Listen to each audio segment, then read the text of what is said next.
అండి నమస్తే, welcome to the spice route Telugu. Spice రూట్లో ఈరోజు మనము బండి మీద దొరికే పునుగులు అలాగే అందులోకి పల్చటి చట్నీ ఎలా తయారు చేయాలో తెలుసుకుందామండి. ఈ పునుగుల్ని మనం దోసపిండితో వేసుకుందాము. చాలా క్రిస్పీగా వస్తాయండి, లోపల సాఫ్ట్గా బయట క్రిస్పీగా చాలా టేస్టీగా ఉంటాయి.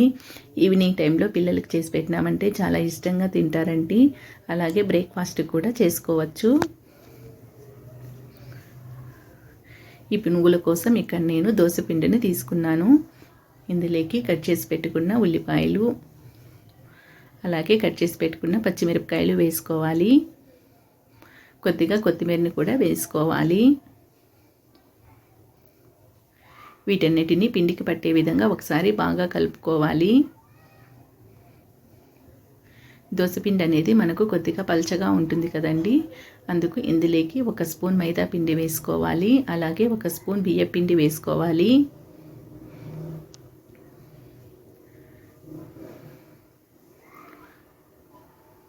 మైదా పిండి బియ్య పిండి వేసుకున్న తర్వాత ఈ పిండిని అంతటిని ఒకసారి బాగా కలుపుకోవాలండి.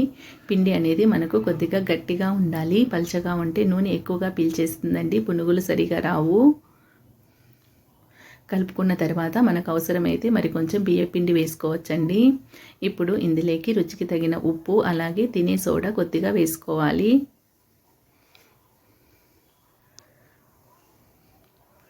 ఉప్పు సోడా వేసుకుని ఒకసారి కలుపుకున్న తర్వాత ఒక 15 నిమిషాలు పక్కన పెట్టుకోవాలండి. ఒక 15 నిమిషాలు నానినట్లయితే పునుగులు మనకు పర్ఫెక్ట్గా వస్తాయి.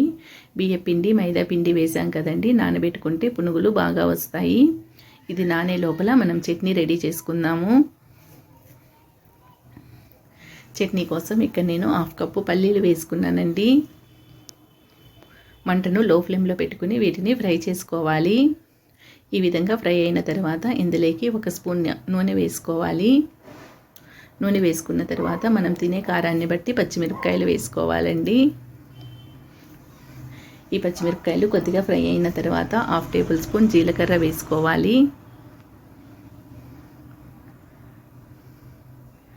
ఇవన్నీ బాగా ఫ్రై అయిన తర్వాత స్టవ్ ఆఫ్ చేసేసుకోవాలండి. స్టవ్ ఆఫ్ చేసుకున్న తర్వాత మనము తినే శనగపప్పు ఉంటుంది కదండి, అది ఒక 2 టేబుల్ స్పూన్లు వేసుకోవాలి. అలాగే రుచికి తగిన ఉప్పు, కొద్దిగా చింతపండు వేసుకోవాలండి. చాలా కొద్దిగా వేసుకోవాలి చింతపండు. వీటన్నిటిని చల్లారిన తర్వాత మిక్సీ వేసుకోవాలండి.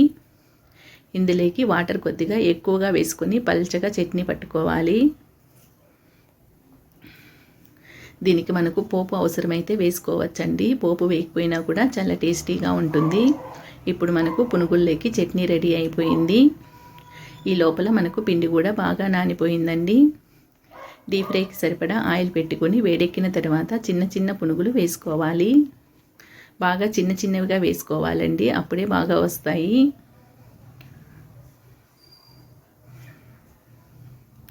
వేసిన వెంటనే కలపకూడదండి, అవి కొద్దిగా ఫ్రై అయిన తర్వాత కలపాలి.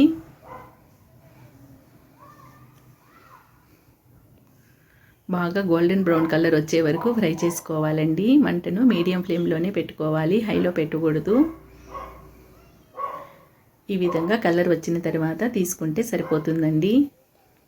ఇదే విధంగా మిగిలిన పిండిని కూడా వేసుకోవాలి.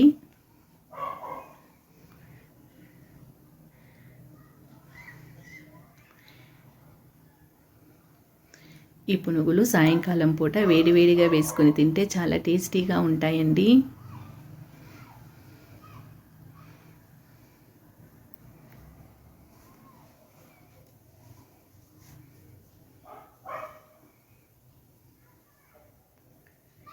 ఈ విధంగా మిగిలిన పిండిని కూడా వేసుకుంటే సరిపోతుందండి. అంతేనండి, ఎంతో క్రిస్పీగా ఉండే పునుగులు రెడీ అయిపోయినాయి.